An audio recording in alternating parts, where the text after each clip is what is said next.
Ya, dalam proses pencatatan akuntansi ya, itu selain kita mencatat sebuah akuntansi, itu akan ada proses yang namanya penyesuaian ya. Jadi di chapter 3 ini kita akan belajar yang namanya penyesuaian ya, penyesuaian akun gitu ya. Jadi akan ada transaksi yang akan kita sesuaikan. Nah, kenapa harus disesuaikan ya? Berarti di situ ada saldo ya, ada saldo dari akun-akun yang harus kita lakukan penyesuaian gitu. Nah, biasanya adjustment ini ya atau penyesuaian ini kita lakukannya adalah di saat akan menyusun ya atau menyiapkan ya financial statement ya atau laporan keuangan gitu. Jadi harapannya adalah ketika sebuah laporan keuangan itu disusun gitu ya, maka saldo-saldo dalam akun yang ada di laporan keuangan itu sudah menampilkan ya saldo yang sesungguhnya atau saldo yang sebenarnya terjadi gitu ya. Jadi berdasarkan dengan aktivitas yang dilakukan perusahaan ya harapannya saldo itu sudah mencerminkan gitu ya, mencerminkan transaksi yang memang terjadi dalam perusahaan gitu. Nah, kenapa harus ada penyesuaian? Ya berarti ada ya saldo-saldo yang memang belum disesuaikan gitu ya. Penyebabnya bisa macam-macam ya. Salah satu contohnya adalah misalkan gini. Biasanya ya perusahaan itu tidak melakukan yang namanya pencatatan daily records ya. Jadi ada pencatatan harian atas penggunaan ya. Alasannya yang pertama adalah misalkan perusahaan tidak melakukan daily records ya atas penggunaan supplies gitu ya.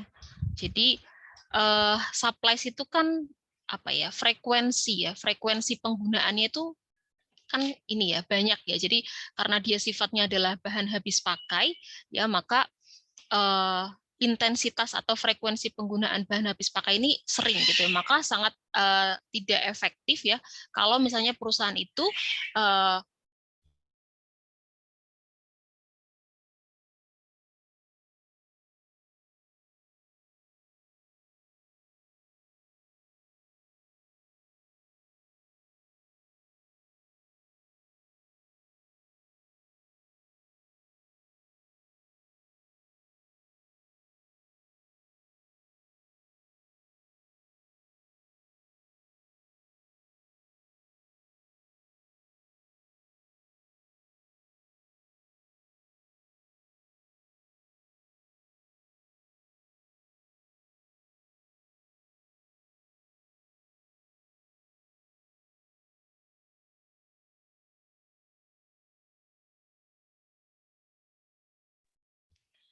Oke, ya mohon maaf ya.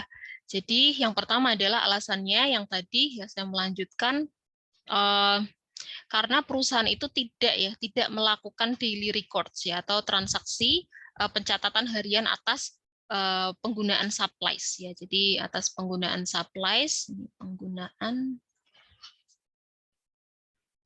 Kenapa? Ya karena tadi tidak efektif ya kalau kita setiap kali ada supplies yang kita pakai kita catat gitu ya. Itu sangat tidak efektif gitu. Maka biasanya ya ini nanti akan kita sesuaikan di akhir ya. Yang kita sesuaikan apa? Ya tadi ya berapa sih supplies yang kita gunakan ya. Jadi ini ya di akhir akan kita lakukan adjustment ya atau penyesuaian gitu ya kita akan lakukan di akhir karena ya tadi biasanya kalau misalkan dalam sebulan ya misalnya periodenya sebulan ya kemudian dalam sebulan itu kita melakukan di awal bulan misalnya kita melakukan pembelian supplies ya perlengkapan kemudian dalam sebulan itu ada pemakaian gitu ya. Jadi kalau misalnya kita melakukan pencatatan setiap kali ada pemakaian itu tidak efektif, maka akan dilakukan penyesuaian atau adjustment di akhir gitu. Sehingga dari adjustment ini kita akan mengetahui ya berapa besaran ya supplies yang digunakan gitu ya, penggunaan supplies-nya atau kita sebut dengan istilah di sini adalah untuk mencatat supplies use-nya ya, supplies yang digunakan gitu ya. Nah, berarti caranya gimana? Cara mencari supply use-nya ini ya. Berarti kita selisihkan ya di awal misalnya ya ini ya. Ini misalnya tanggal ini kan bulan September ya, tanggal 1 September ya. Itu kita beli supplies misalnya 12.000 ya. nominalnya ya, banyaknya. Kemudian di akhir ya tanggal 30 September, setelah kita hitung di akhir ya, sisa dari supplies-nya adalah ternyata hanya tinggal 3.000 misalkan. Maka inilah yang disebut dengan supplies on hand. Ya, atau on hand itu maksudnya ya tadi ya sisa supplies dari hasil perhitungan di akhir gitu ya. Jadi 12.000 kita beli supplies di awal ya, kemudian di akhir kita hitung ternyata hanya tinggal 3.000. Maka kita bisa mengetahui ya berapa besaran supplies yang kita gunakan selama sebulan tadi gitu ya. Ini. Ya, berarti berapa? 8.000 kan? Ya, maka ini adalah 8.000 ini berarti mencerminkan supplies use-nya ya, atau supplies yang digunakan selama sebulan. Sehingga inilah nilai 8.000 yang akan kita lakukan penyesuaian ya, adjustment gitu. Nah, biasanya ketika ada ya besaran nominal supplies yang digunakan, itu akan kita catat dalam akun supplies expense. Gitu ya, dalam akun supplies expense. Ini ya. Jadi sebenarnya ada beberapa transaksi ya yang menyebabkan bahwa sebuah akun itu perlu disesuaikan. Yang pertama ini tadi ya. Jadi kita kenal dulu ya. Sebenarnya sebelum masuk ke sini ada ya pengelompokan ya, adjustment itu apa saja. Gitu. Kita coba ini dulu ya. Kita coba singgung dulu yang pertama ya. Jadi adjustment itu kan tadi saya bilang ya perlu kita lakukan untuk menyesuaikan ya saldo akun-akun yang nanti akan kita masukkan dalam laporan keuangan ya, dalam laporan keuangan di sini. Nah, salah satu alasannya ya ini tadi ya. Cuma nanti akan ada beberapa alasan yang menyebabkan kenapa sebuah transaksi itu perlu disesuaikan. Jadi akhir yang pertama adalah tadi ya, tidak perlu ya karena tidak melakukan pencatatan harian ya atas penggunaan supplies, maka harus ada penyesuaian di akhir gitu ya atas berapa sih supplies yang digunakan.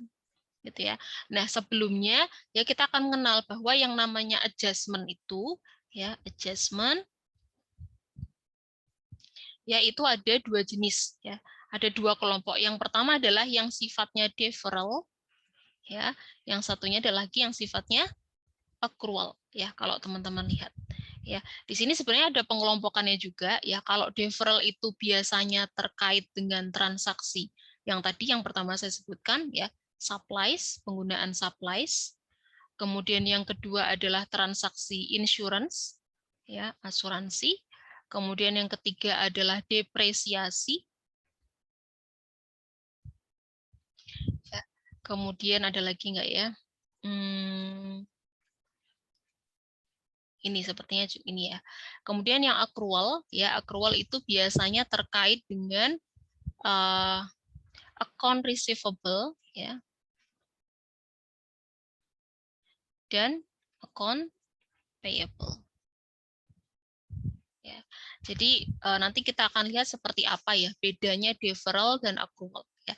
Yang pertama adalah deferral ya. Jadi adjustment itu ada dua kelompok ya. Yang pertama adalah penyesuaian yang sifatnya adalah deferral ya. Deferral itu artinya penangguhan gitu. Jadi ada transaksi-transaksi yang dia memang ditangguhkan gitu ya, ditangguhkan sehingga perlu dilakukan adjustment ya. Sedangkan accrual itu sifatnya lebih seperti ini. Kalau accrual itu biasanya bentuk transaksinya adalah dia ya revenue-nya itu sudah terjadi, revenue atau expense-nya ya, bebannya itu sudah terjadi, tapi ya ini sudah terjadi ya, tapi ya kalau revenue-nya berarti belum ya, belum diterima uangnya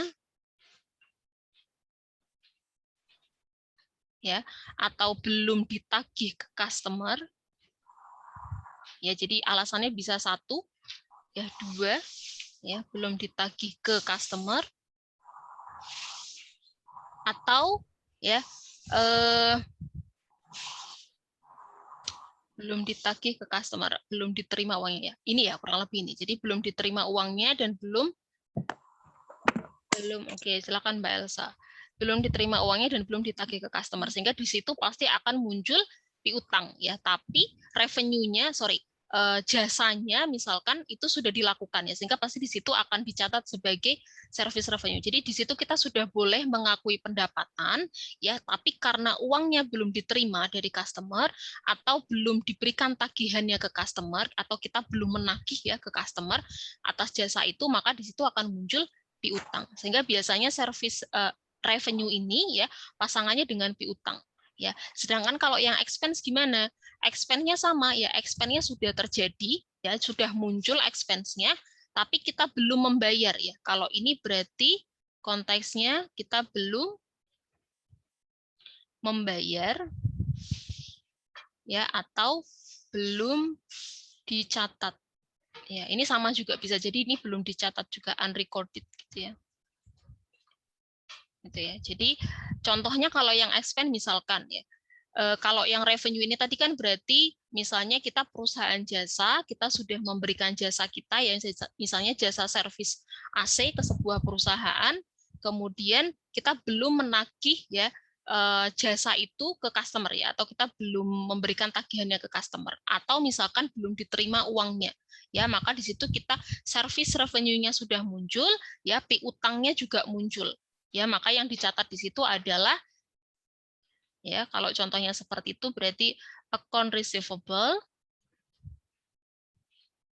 pada service revenue. Ya, jadi pendapatan yang sudah bisa dicatat atau sudah bisa diakui karena kita ini ya sudah melakukan jasanya, kemudian kita juga bisa mencatat piutang ya, karena tadi kita belum menerima uangnya atau kita belum menagih ke customer ya. Sedangkan kalau expense gimana? Ingat ya, definisi expense itu kan dulu adalah cost ya, cost yang kita keluarkan untuk mendapatkan revenue. Ya, jadi expense itu sangat berkaitan dengan revenue. Jadi kalau misalkan revenue-nya sudah bisa dicatat, biasanya expense-nya juga muncul. Ya, contohnya apa? Kalau ini tadi misalnya kita memberikan jasanya adalah jasa servis AC ya ke perusahaan, berarti kan di situ ada karyawan yang kita pekerjakan. Gitu kan?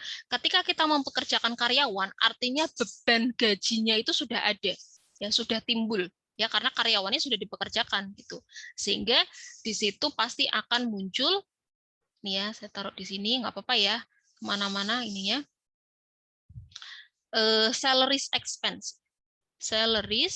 expense-nya sudah muncul ya, karena kita sudah mempekerjakan karyawan. Tapi kalau belum dibayar ya, ini ya, kita belum membayar bebannya, maka salaries expense akan dicatat pada salaries apa kira-kira? Catat pada salaries apa? Kalau kita belum bayar gaji karyawan, berarti kita punya apa ke karyawan?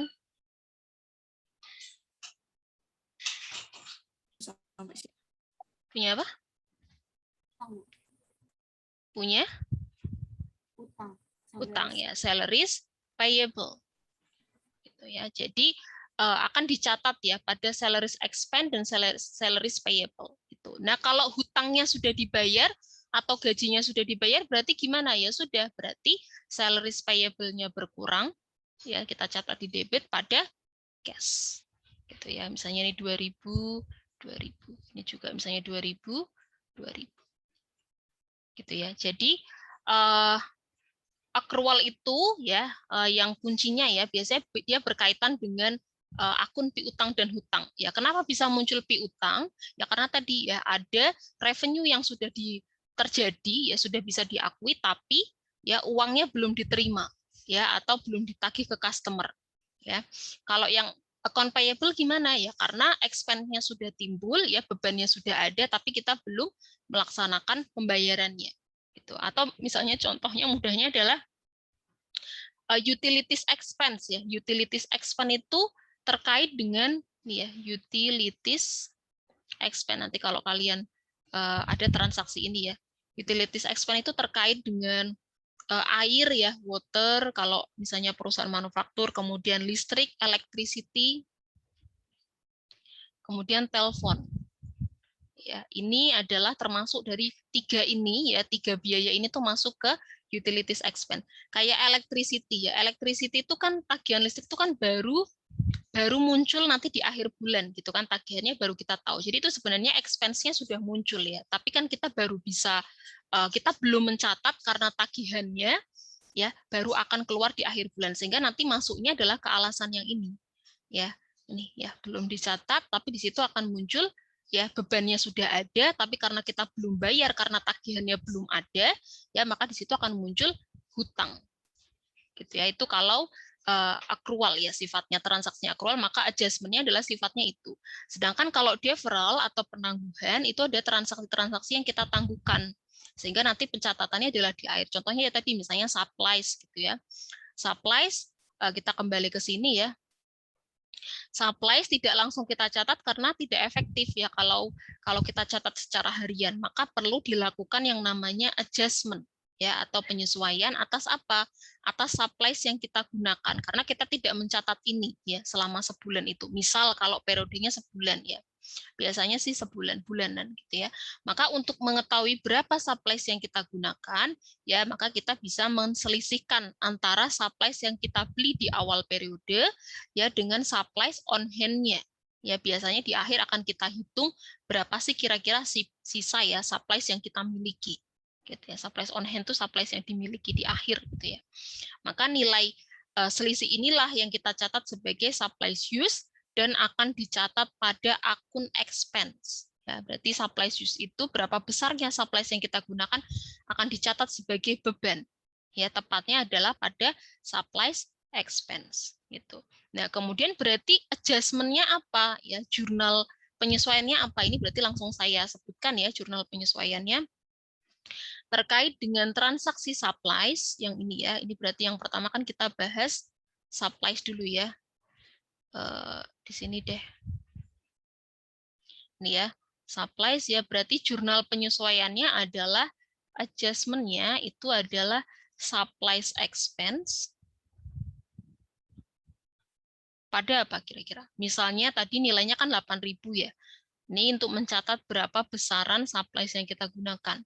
Debitnya, kreditnya apa kira-kira? Sesuai dengan buku kalian, kreditnya apa?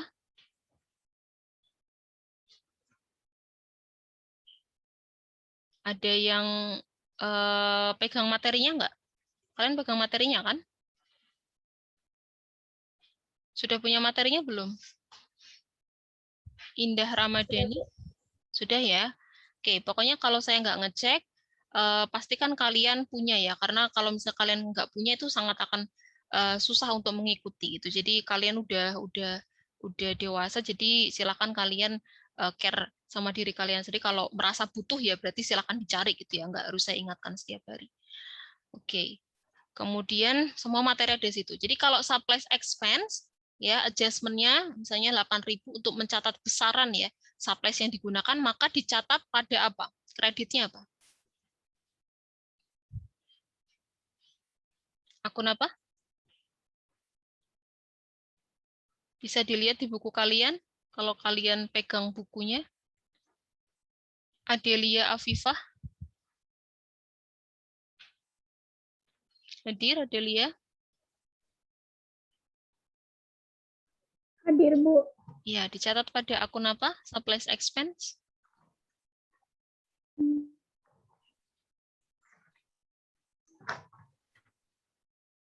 Materinya punya nggak?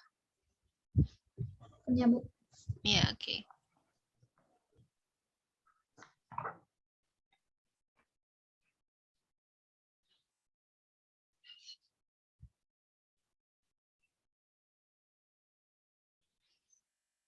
Oke, dicatat pada akun kreditnya supplies. Kenapa supplies-nya dikredit? Ya karena berarti mengurangi supplies-nya gitu ya sebesar 8.000 juga. Jadi kalau ini kan berarti menunjukkan besaran supplies yang digunakan ya supplies expense-nya, kemudian secara tidak langsung ya sebesar 8.000 ini akan mengurangi ya 12.000 tadi ya nilai supplies-nya. Jadi penyesuaiannya adalah adjustment-nya adalah supplies expense pada supplies gitu ya. Kalau yang expense-nya ini untuk menunjukkan besaran supplies yang digunakan ya, sedangkan supplies ini ya akun supplies itu kan berarti yang ada di kelompok aset ya. itu akan mengurangi nilai supplies-nya atau persediaan supplies-nya sebesar 8.000. Oke. Kemudian yang kedua adalah selain supplies ya, itu ada insurance ya, ini. Saya buat di sini. Ya, yang kedua di sini adalah untuk mencatat insurance. Nah, biasanya insurance ini kan berkaitan dengan premi gitu ya. Premi asuransi. Nah, maka biasanya perusahaan itu ketika membayar premi asuransi itu dia bayarnya enggak untuk setiap bulan ya, dia bayar 1 bulan gitu enggak ya, tapi dia bayarnya akan untuk 1 tahun ke depan ya, atau misalnya 3 bulan ke depan gitu ya. Sedangkan premi itu kan dia cost-nya itu atau dia akan dipakainya kan tiap bulan gitu ya, maka di situ akan ada yang namanya cost ya, cost yang expired gitu. Jadi alasan yang kedua kenapa sebuah adjustment ya atau penyesuaian itu dilakukan adalah untuk mencatat sebuah cost yang expired gitu ya. Maksudnya expired itu ya tadi sudah berlalu atau misalnya sudah dipakai gitu ya. Jadi kalau misalnya terkait dengan insurance atau asuransi gitu ya, kalau misalnya ada perusahaan yang membayar, misalkan dia membayar ya premi asuransi ya, misalnya 1 tahun ke depan ya.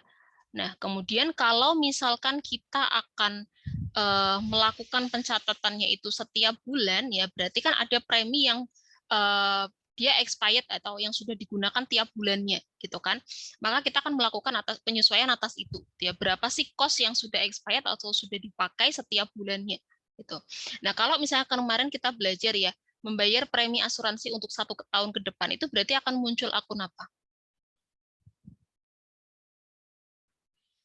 Di sini akan muncul akun apa?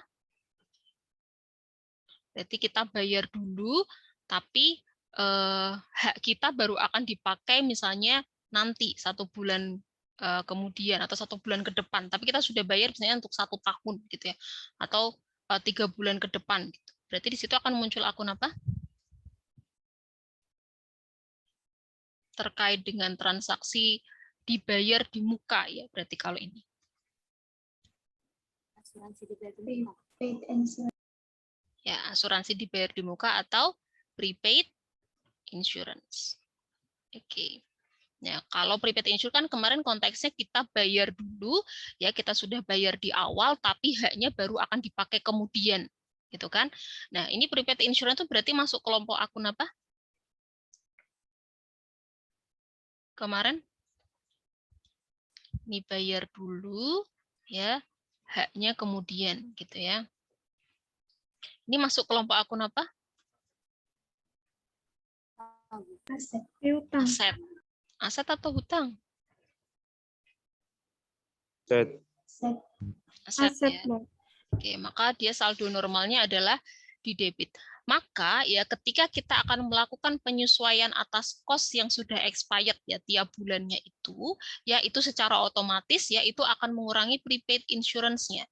Ya, akan mengurangi prepaid insurance-nya. Maka di sini penyesuaiannya ya atau adjustment-nya ya bentuknya adalah apa kira-kira?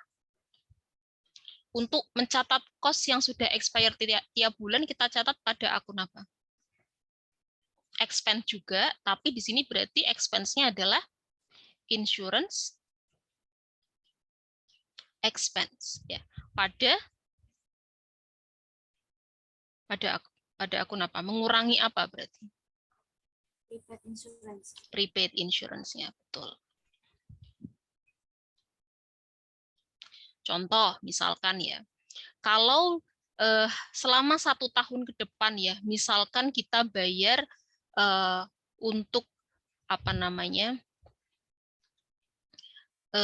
insurance-nya ya, premi asuransi 1 tahun ke depan adalah misalnya nilainya adalah 12.000 ya. Itu untuk 1 tahun ya. Maka berarti setiap bulannya itu premi asuransi yang akan expire itu cost-nya berapa? Tiap bulannya preminya. 1.000. 1.000? Ya, betul ya. 12 berarti dibagi 12 bulan ya. Berarti ini adalah 1.000 per month. Ya, maka kalau misalkan kita melakukan penyesuaian untuk 1 bulan, gitu ya, maka di sini ya cost yang expired setiap bulannya adalah 1.000. Ya, kemudian dia juga akan mengurangi prepaid insurance sebesar 1.000. Gitu ya, maka berarti sisa ya prepaid insurance yang belum expired itu ada berapa? Sisa 11 bulannya ada berapa? 11.000 ya. Ini adalah untuk mencatat penyesuaian pada bulan yang tadi ya preminya sudah terpakai atau sudah berlalu lah istilahnya gitu. Ya, jadi akun-akun expense ini adalah kita gunakan untuk mencatat yang pertama kalau tadi konteksnya supplies berarti supplies yang digunakan. Ya, kalau insurance berarti adalah cost yang sudah expired. Gitu ya, dicatat juga sama pada akun expense, tapi kalau di sini adalah untuk insurance. Nah, secara tidak langsung kalau ini mengurangi supplies-nya, kalau ini mengurangi prepaid insurance-nya. Ya, sehingga saldo dari prepaid insurance untuk cost yang belum expired itu adalah 11.000. Gitu ya, karena 1.000-nya sudah disesuaikan atau sudah expired gitu ya. Oke, kemudian selanjutnya adalah berkaitan dengan transaksi depresiasi ya. Mana ini? Ini ya, depresiasi. Kemarin saya sudah sempat bahas depresiasi belum ya? Saya lupa. Sudah pernah saya singgung belum? Belum ya. Oke, depreciation ya atau depresiasi. Depresiasi itu artinya adalah penyusutan. Ya, penyusutan apa? Penyusutan atas ya value dari sebuah aset ya, nilai dari sebuah aset ya. Contohnya misalnya gini. Aset yang kita beli atau aset yang dimiliki sebuah perusahaan itu kan pasti punya nilai ya. Nilai itu biasanya diukur dari yang pertama adalah harga perolehannya ya, besaran sebuah atau cost yang perlu kita keluarkan untuk mendapatkan sebuah aset. Misalnya siapa nih ya? Misalnya Apri ya. Mbak Apri beli laptop ya 2000 ini tahun berapa? 2021 ya harganya misalnya 15 juta. Nanti misalnya 6 bulan ke depan atau 3 bulan ke depan pasti nilai aset itu pasti juga nggak akan sama dengan pertama kali Mbak Apri beli gitu ya. Bisa jadi mungkin selama 6 bulan ke depan ya itu ada lecetnya, kemudian mungkin ada keyboardnya yang retak mungkin karena pernah jatuh dan sebaiknya. Pasti di situ akan ada nilai yang berkurang gitu ya. Maka berdasarkan ya berdasarkan pemakaiannya itu akan ada nilai dari sebuah aset yang perlu kita susutkan gitu ya. Apalagi kalau misalnya itu berkaitan dengan aset-aset dalam perusahaan ya, misalnya perusahaan punya mesin produksi, punya gedung ya, punya truk misalkan, vehicle ya, kendaraan pick up dan sebagainya, itu kan ketika dia beli baru dengan ketika dipakai untuk operasional perusahaan itu kan pasti ada nilai yang berkurang ya, nilai berkurang dari pemakaian. Sehingga yang namanya depresiasi itu adalah sebuah penyusutan atas value aset ya berdasarkan penggunaannya.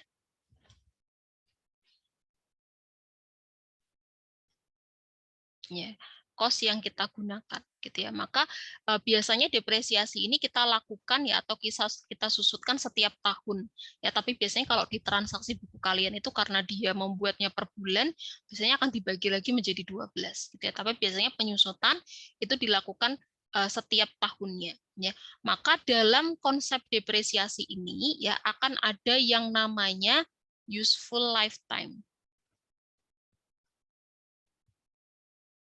atau kita sebut dengan umur ekonomis. Umur ekonomis apa? Umur ekonomis aset gitu ya. Maksudnya gimana? Umur ekonomis aset atau useful lifetime itu adalah batas maksimum ya. Batas maksimum sebuah aset itu bisa digunakan secara maksimal gitu ya. Jadi kalau misalnya ada mesin produksi ya di perusahaan manufaktur, yaitu kira-kira umur ekonomisnya berapa ya? Kira-kira kapan ya maksimumnya sebuah mesin itu dia bisa beroperasi dengan maksimal gitu ya. Kalau misalnya kira-kira 10 tahun ya berarti di atas 10 tahun itu berarti harusnya sudah ada perencanaan ya untuk apa namanya pembelian yang baru misalkan, karena mungkin bisa jadi di atas 10 tahun itu sudah tidak layak lagi ya untuk proses produksi gitu ya. Nanti bisa jadi mungkin ada barang yang spoilage, misalnya cacat dan sebagainya karena tadi mesinnya tidak bisa bekerja secara maksimal gitu ya.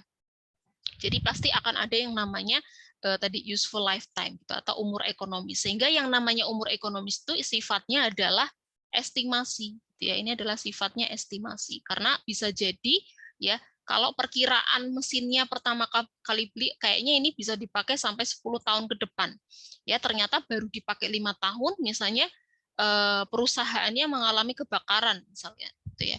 Atau misalnya ada gempa sehingga mesinnya misalnya rusak gitu. Berarti kan itu di luar dari apa namanya kurang ya, atau kurang dari umur ekonomisnya ya. Maka umur ekonomis ini sifatnya adalah estimasi. Nah, bagaimana cara menghitung depresiasi atau penyusutan sebuah aset ya? Berarti caranya mudah ya, tinggal membagi ya antara cost ya, cost atau cost perolehan asetnya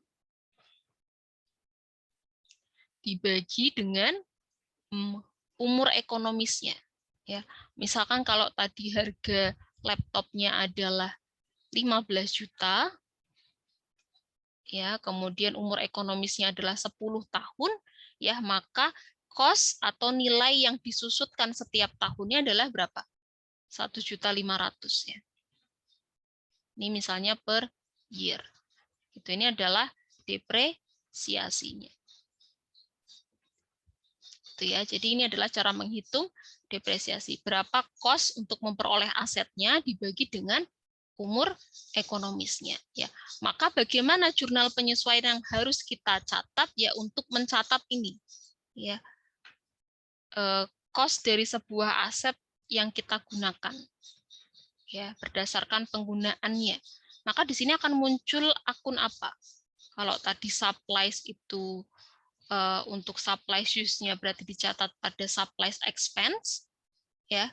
Kemudian kalau insurance itu untuk cost yang sudah dipakai atau sudah expired kita catat pada insurance expense. Kalau depresiasi gimana berarti? Akan muncul akun apa? Depresiasi expense. Depresiasi expense ya. Ini saya singkat ya, nanti teman-teman lihat aja akun lengkapnya di buku depresiasi expense pada apa? Di buku kalian dicatat pada apa?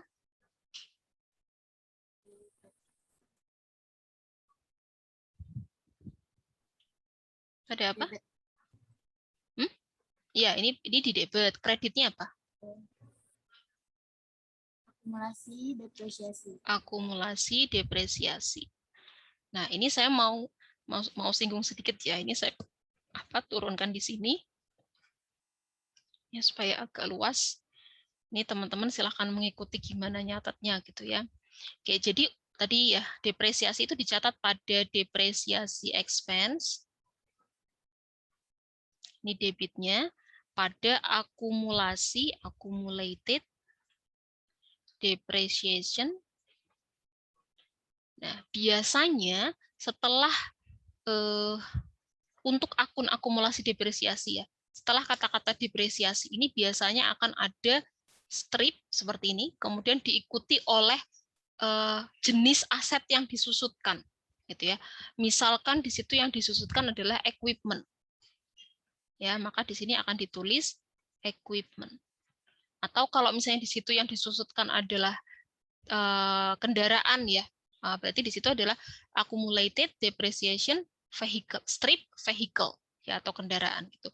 Kenapa seperti itu? Karena biasanya dalam satu perusahaan itu jenis asetnya bisa lebih dari satu gitu ya. Dan akumulasi depresiasi ini akan mengurangi ya, secara tidak langsung dia akan mengurangi nilai dari asetnya yang disusutkan gitu ya. Kalau dia akumulasi depresiasinya adalah menyusutkan untuk equipment ya berarti dia akan mengurangi equipment-nya. Strip-nya juga equipment ya, diikuti dengan equipment. Kalau dia mengurangi atau menyusutkannya adalah yang disusutkan misalkan gedung ya, berarti accumulated depreciation strip building ya, atau strip vehicle misalkan gitu. Jadi pasti biasanya akan lebih dari satu kalau dia jenis asetnya adalah banyak Itu makanya kenapa di sini dikasih strip ya, kemudian diikuti dengan jenis asetnya, itu adalah untuk menunjukkan bahwa akumulasi depresiasi ini tuh akan menyusutkan jenis aset yang mana. Ya. Dan satu lagi yang perlu diingat, ini yang agak unik ya, kalau depresiasi expense ini berarti masuk kelompok akun apa? Expense. Expense. Saldo normalnya di Debit. debit. Oke. Kalau akumulasi depresiasi itu masuk ke kelompok akun apa? IVA. Aset. Aset. Saldo normalnya Di kredit. di kredit. Nah, ini ya yang perlu teman-teman ingat. Jadi ada yang sedikit unik dari akumulasi depresiasi. Jadi akumulasi depresiasi itu termasuk ke dalam kelompok kontra aset. Ya, apa yang dimaksud dengan kontra aset ya tadi, dia masuk ke dalam kelompok akun aset, tapi saldo normalnya adalah kredit. Ya, kenapa kredit? Karena dia akan mengurangi asetnya. Ya, equipment. Misalkan kalau tadi depresiasinya adalah untuk equipment, ya berarti dia akan mengurangi equipment. Kalau dia untuk vehicle atau building, ya bangunan, dia akan mengurangi aset buildingnya, gitu ya. Jadi kalau nanti di trial balance ya, di trial balance berarti nominal akumulasi depresiasi ini akan ada di kredit ya. Tapi kalau di balance sheet ya di neraca, dia kan berarti kalau neraca itu ada ini kan aset ya. Kemudian nanti misalnya teman-teman harus ingat ya, misalnya ini ada cash, ada piutang ya, ada supplies, kemudian ada equipment. Nah, biasanya kalau ini kan kalau misalnya balance kan aset, kemudian nanti di bawahnya kan ada liability dan equity. Gitu ya. Cash-nya misalnya 2.000, piutangnya 3.000, supplies-nya misalnya 5.000.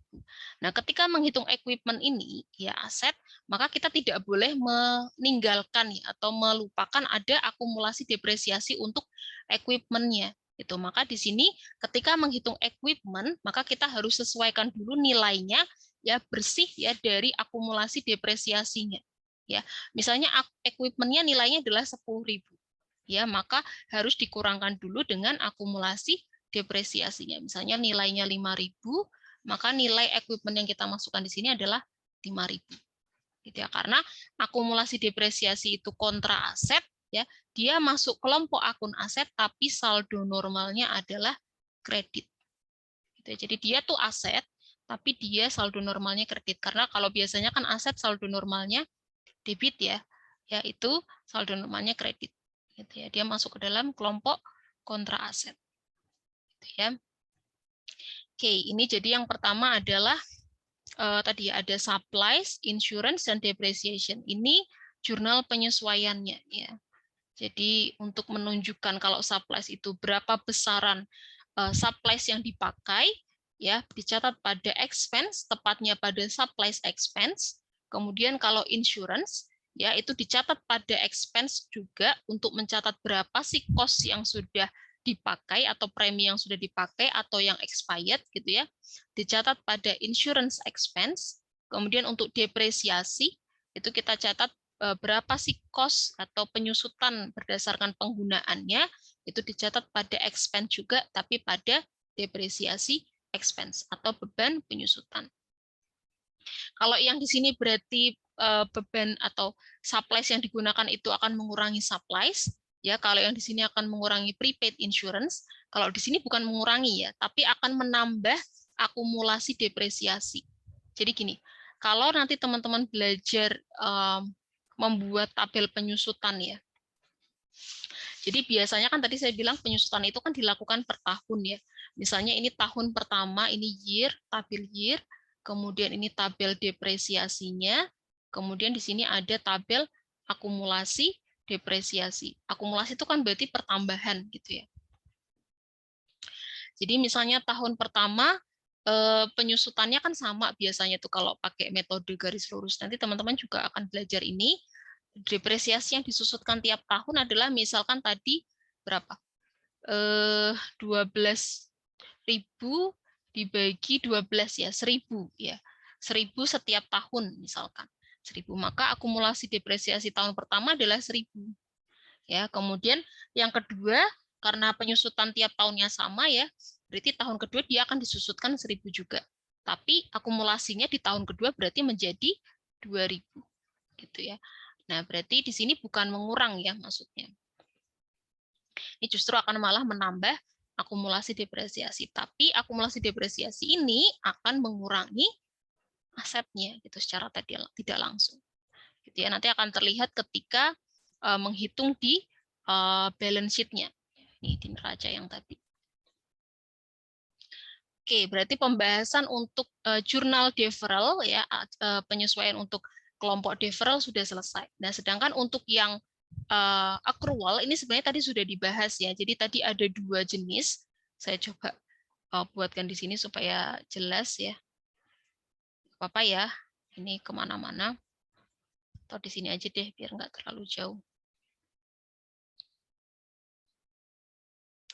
Ini ya accrual-nya. Saya bahaskan di sini. Ya, jadi untuk accrual ya, bentuk penyesuaian yang sifatnya accrual ya tadi itu untuk mencatat adalah revenue ya dan expense ya yang sudah terjadi ya, tapi ini belum diterima uangnya atau belum ditagih ke customer.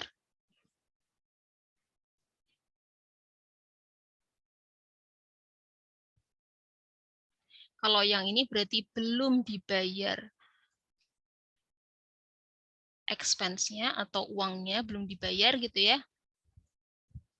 Atau misalnya belum ada tagihannya. Kalau ini kan belum ditagih ke customer, kalau ini belum ada tagihannya. Misalkan kalau tadi contohnya adalah listrik gitu ya. Maka di sini yang paling jelas ya itu kalau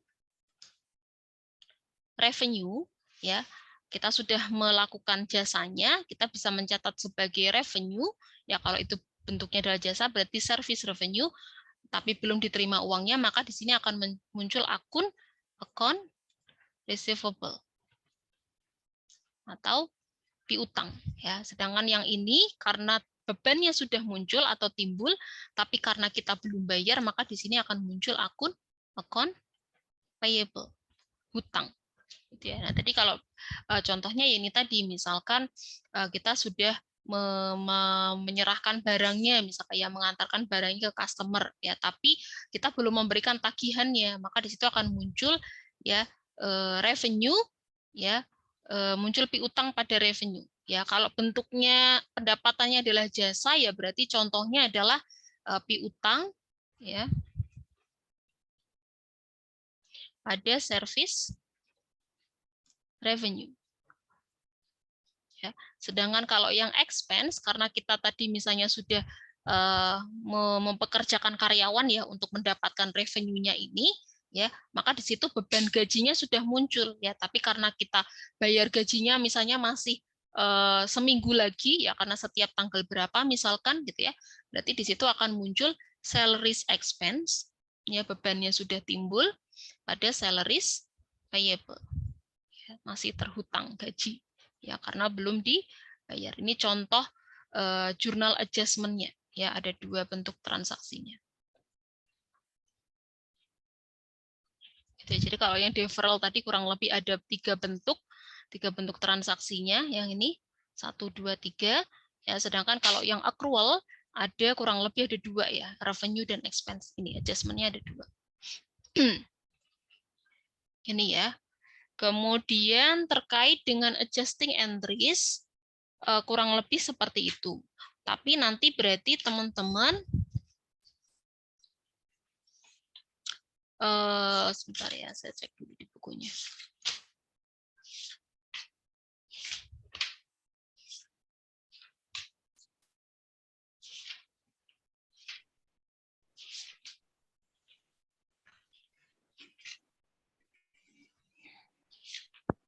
Oke. Mungkin ini tadi saya langsung masuk ke apa namanya jurnal penyesuaiannya ya. Tapi sebelum itu sebenarnya teman-teman perlu dikenalkan dulu ya. Tadi karena terlalu fokus untuk penyesuaian jadi langsung saya jelaskan ini. Tapi di buku kalian itu ada yang namanya, sebentar ya saya charge dulu. Kalian perlu mengenal ada yang namanya istilah cash basis dan accrual. Accrual basis dan cash basis. Itu ada di halaman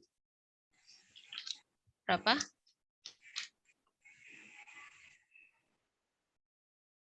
Jessica Panggabean ada di halaman berapa accrual dan cash basis?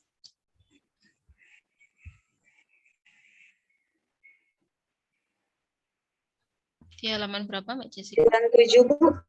97 ya.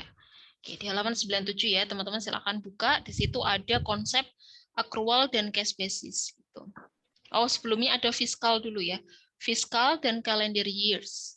Ya, jadi ini sebenarnya lebih ke teori tapi ini sebenarnya berkaitan ya dengan nanti kalau misalnya penyusunan laporan keuangan ya. Jadi biasanya perusahaan itu kita akan kenal ada yang namanya fiskal dan kalender ya, tahun fiskal dan tahun kalender. Bedanya apa? Ya, jadi kalau fiskal itu sebenarnya fiskal dan kalender itu sama-sama 1 tahun ya. Jadi satunya ada fiskal, satunya ada kalender. Ya, year. Ya, ini sama-sama setahun, tapi oke. Sama-sama setahun tapi mulainya beda ya. Kalau kalender sesuai dengan namanya biasanya dia mulainya adalah tepat di 1 Januari sampai nanti 31 Desember ya. Ini 1 tahun. Ya, jadi periode akuntansinya itu adalah 1 Januari sampai 31 Desember. Ya, tapi kalau yang fiscal year itu dia juga 1 tahun tapi mulainya tidak di awal bulan Januari ya, tergantung dari misalnya perusahaan itu dia beroperasinya tepat di bulan apa. Misalkan dia baru mulai beroperasi di bulan Maret gitu ya, maka ya dia 1 Maret sampai nanti berarti 1 tahun berikutnya bulan apa berarti? Februari ya. Ya, Februari. Ya, pokoknya ini sama-sama 1 tahun ya, tapi kalau ini mulainya bisa di tengah bulan, tapi dilengkapi 1 tahun ya. Sedangkan kalau yang kalender itu dia 1 tahun juga, tapi biasanya di awal. Jadi kalau kalender ya berarti sama kayak kalender. Jadi ada yang perusahaan itu ininya ya waktu atau periode akuntansinya itu adalah menggunakan fiskal, ada juga yang kalender gitu ya, tergantung dia mulai operasinya kapan. Nah kemudian selanjutnya teman-teman mengenal ada yang namanya cash basis dan accrual basis ya. Jadi yang disebut dengan cash basis dulu ya. Cash basis itu ya kita berarti mencatat sebuah transaksi itu kalau ya di sini ada cash basis ya. Ya, kita mencatat transaksi ya. Itu kalau ya jelas-jelas uangnya diterima, kita sudah menerima uang atau kita sudah mengeluarkan uang ya. Uangnya diterima, ada uang masuk atau ada uang keluar gitu ya. Uangnya diterima atau uangnya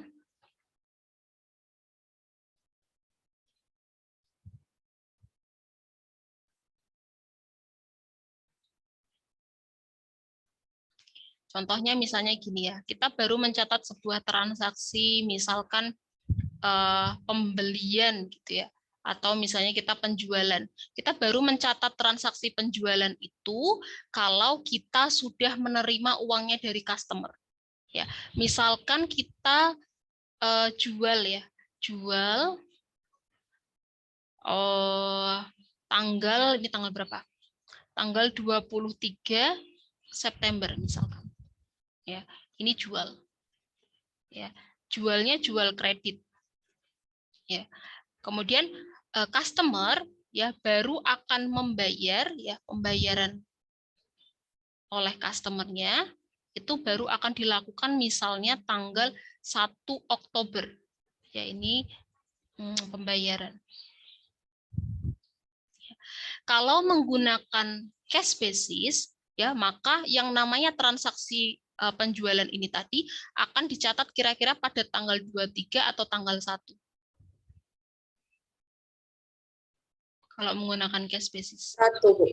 Tanggal 1 ya, karena dasar penghitungan ya atau dasar pengakuan atau dasar pencatatan sebuah transaksi dalam cash basis itu adalah ketika ada uang yang masuk atau ada uang yang keluar. Ya namanya juga cash gitu ya. Jadi dia menghitungnya adalah kalau ada cash yang masuk atau cash yang keluar. Sedangkan yang disebut dengan accrual ya dia mencatat sebuah transaksi itu berdasarkan saat terjadinya ya pada periode tersebut. Walaupun belum ada uang yang diterima atau uang yang dikeluarkan. Ya, jadi dia menganggap kalau accrual basis itu ini accrual ya. Itu kita mencatat sebuah transaksi saat terjadi pada periode tersebut ya. Walaupun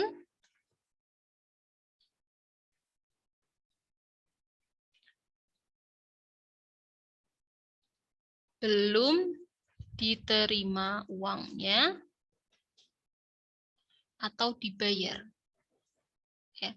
Jadi dia sudah mengakui saat transaksinya itu terjadi, ya, walaupun uangnya belum diterima ataupun misalnya kita beli hutang, ya, kita belum bayar, ya, itu transaksinya sudah dicatat. Maka dalam accrual itu biasanya akan muncul yang namanya akun tadi, piutang dan hutang, ya, account receivable dan account payable. Nah, kalau pakai cash basis, ya, kalau ini berarti tadi cash basis dicatatnya pada tanggal 1 Oktober, kalau accrual berarti dicatatnya pada tanggal berapa transaksi ini?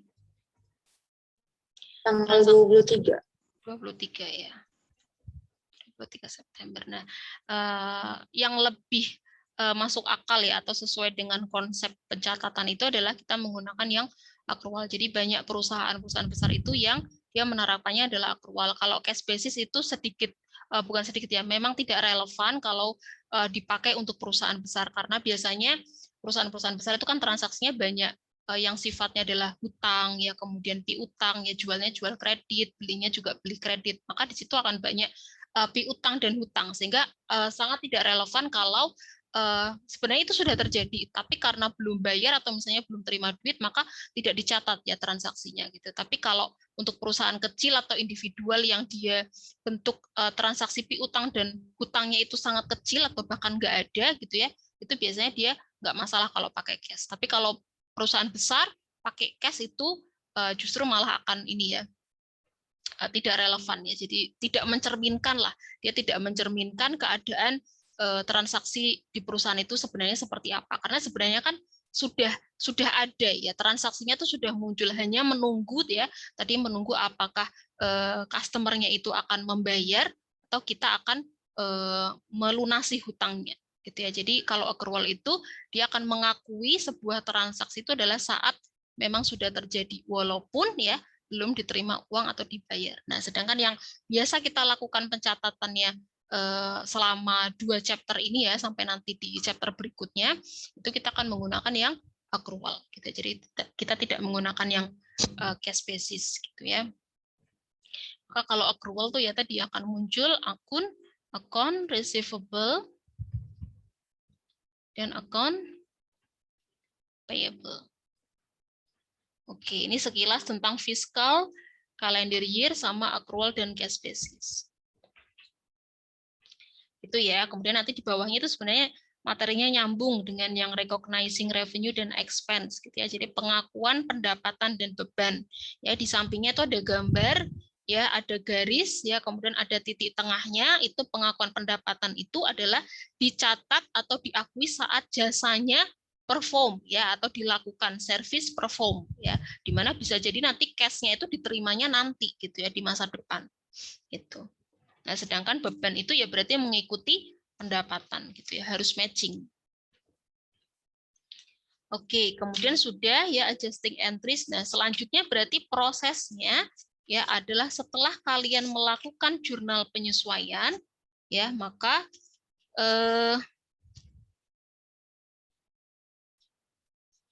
Bentar ya.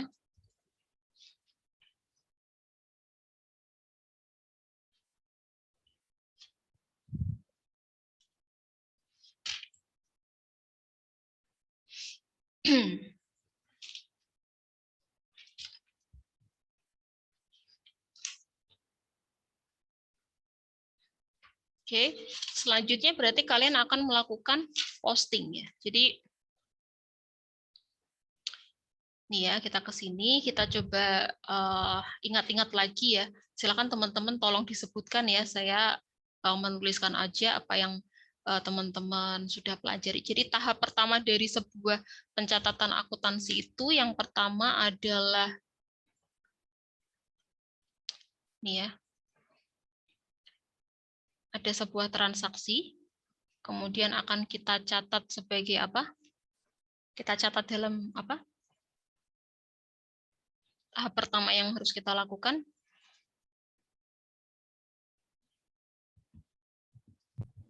Membuat jurnal. jurnal, ya kita sebut dalam general journal, gitu ya. Oke, selanjutnya kita melakukan apa? Setelah jurnal, buku besar. Prosesnya apa berarti? Ledger, ya ledger itu medianya, berarti prosesnya adalah Neraca saldo. Prosesnya ledger untuk memasukkan dari general journal ke ledger, prosesnya namanya Posting. posting. Ya, kita melakukan posting ke buku besar ya. Ledger itu kan medianya ya. Jadi posting itu prosesnya. Setelah itu kita membuat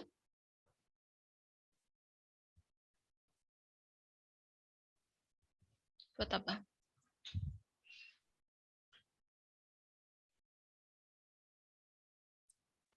Buat trial balance ya, Bu. Trial balance. Oke, neraca saldo.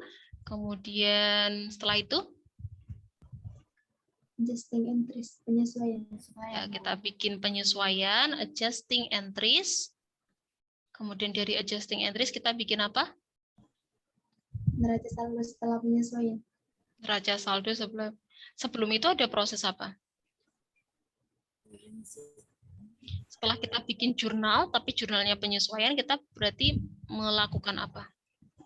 Posting buku besar. Posting dulu ya. Kita posting entries-nya, adjustment-nya, adjusting entries-nya. Baru kita membuat adjusted trial balance ya. Jadi sampai ke chapter 3 itu tahapannya adalah sampai di sini.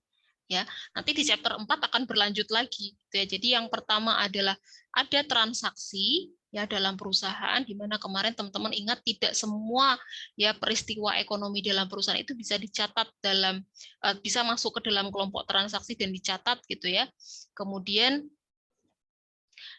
kalau memang di situ masuk sebagai transaksi, maka kita akan lakukan pencatatan ya. Pencatatannya dalam jurnal umum ya. Jadi teman-teman kemarin sudah belajar membuat jurnal umum dengan format lengkap ya, ada tanggal, ada kolom nama akun, kemudian reference, debit, kredit ya. Selanjutnya teman-teman akan melakukan posting ya. Posting medianya adalah membuat buku besar ya, di mana buku besar ini jumlahnya itu sebanyak dengan akun yang muncul pada jurnal umum ya.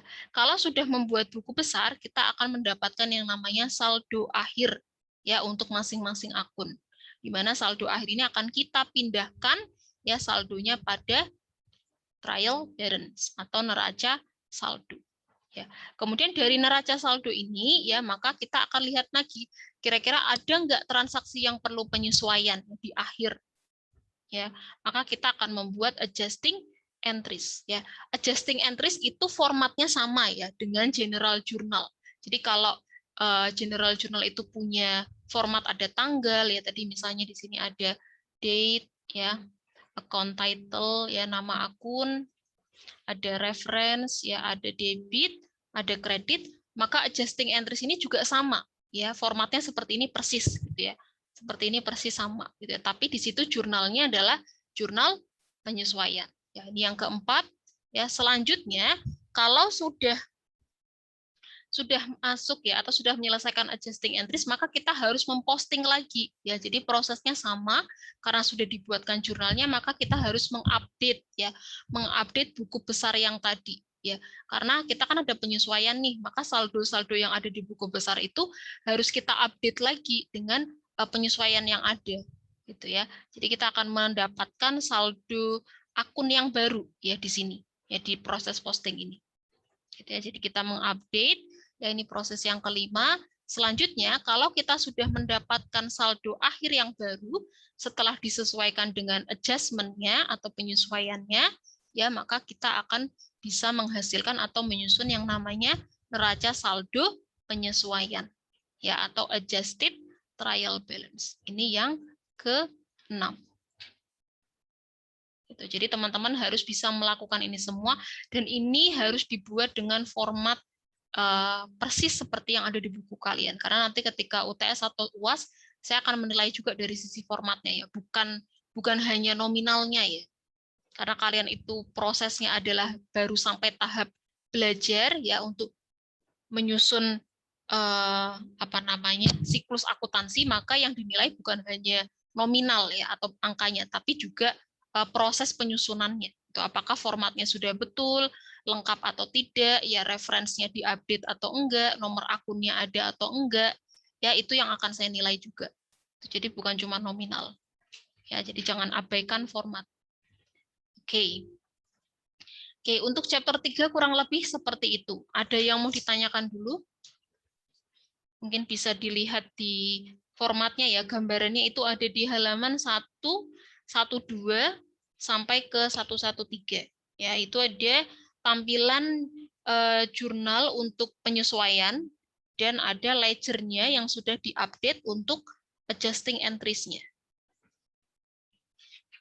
Itu ya.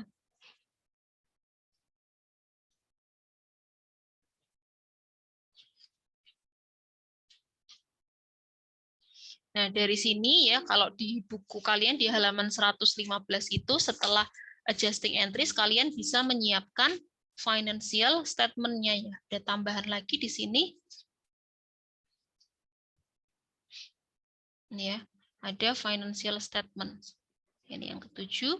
Ya, kalian bisa membuat income statement ya. Kemudian ada balance sheet.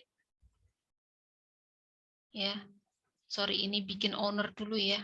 Belum balance sheet, kita bikin owner,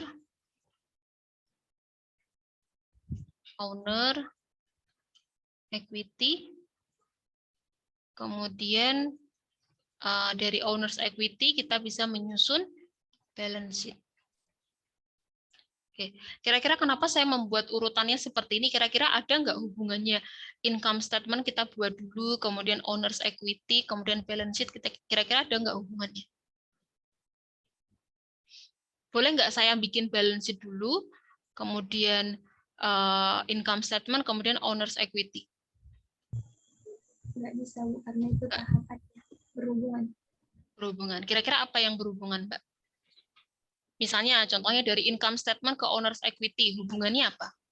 Bisa nggak di... Pembuatan owner's equity nanti kan harus dapat dulu dari net income-nya income statement. Betul ya, jadi ketika membuat owner's equity, itu akan ada komponen net income. Ya, atau kalau misalnya di situ hasilnya adalah loss, ya berarti nanti dia akan mengurang ya. Net income yang dia dihasilkan dari income statement. Oke, betul ya. Jadi kita nggak akan bisa bikin owner's equity kalau income statement-nya belum kita susun. Ya, sedangkan dari owner's equity ke balance sheet hubungannya apa, Mbak?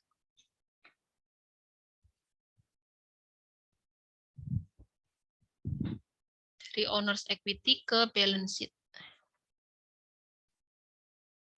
Dari owner's equity nanti dapat saldo akhirnya untuk menyusun balance sheet. Oke, saldo akhir apa di owner's equity? Yang kita dapatkan di akhir ya, nominal akhir pada owner's equity itu apa sih? Untuk nominal akun apa?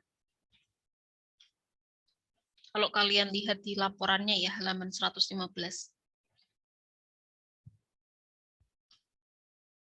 Apa yang kita dapat di situ?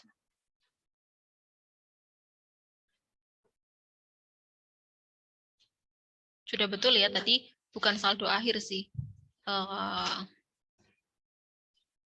Ya benar, saldo akhir. Tapi saldo akhir apa?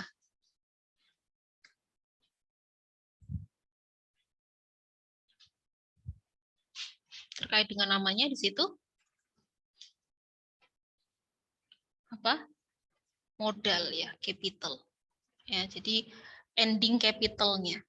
Ya, jadi ketika menyusun owner's equity itu kan kita di awal kita ketahui beginning ya, modal awalnya itu berapa, kemudian ditambah dengan investment, ditambah dengan net income, kemudian nanti dikurang dengan drawing ya. Kalau misalkan ada drawing, maka nanti akan ditemukan modal akhir ya, ending capital. Nah, modal akhir ini yang akan kita pakai dalam laporan balance sheet-nya ini ya, pada kelompok apa berarti kalau modal? Kelompok akun apa? Aset, liabilitas, ekuitas? Ekuitas. Ekuitas ya. Jadi nanti modal ya yang kita sajikan dalam kelompok ekuitas di balance sheet ini adalah nilai ending capital yang kita dapatkan dari laporan owners equity. Gitu ya. Jadi teman-teman nggak bisa menyusun owners dan balance sheet kalau tidak ada income statement di awal. Gitu ya. Jadi harus tahu hubungan dari ketiga laporan ini. Oke, kurang lebih chapter 3 sudah selesai penjelasannya. Ada yang mau ditanyakan dulu? Sebelum kita coba bahas latihan, atau coba teman-teman mengerjakan nanti kita latihan ya. Karena saya tuh juga bingung juga ya gimana nyusun apa namanya perkuliahannya kalau di kelas malam itu. Karena waktunya kan terbatas, tapi materinya sama-sama padat seperti di kelas pagi gitu. Jadi emang kita harus apa namanya pinter-pinter untuk nyusun. Oke, ada yang mau ditanyakan dulu sambil saya carikan latihannya?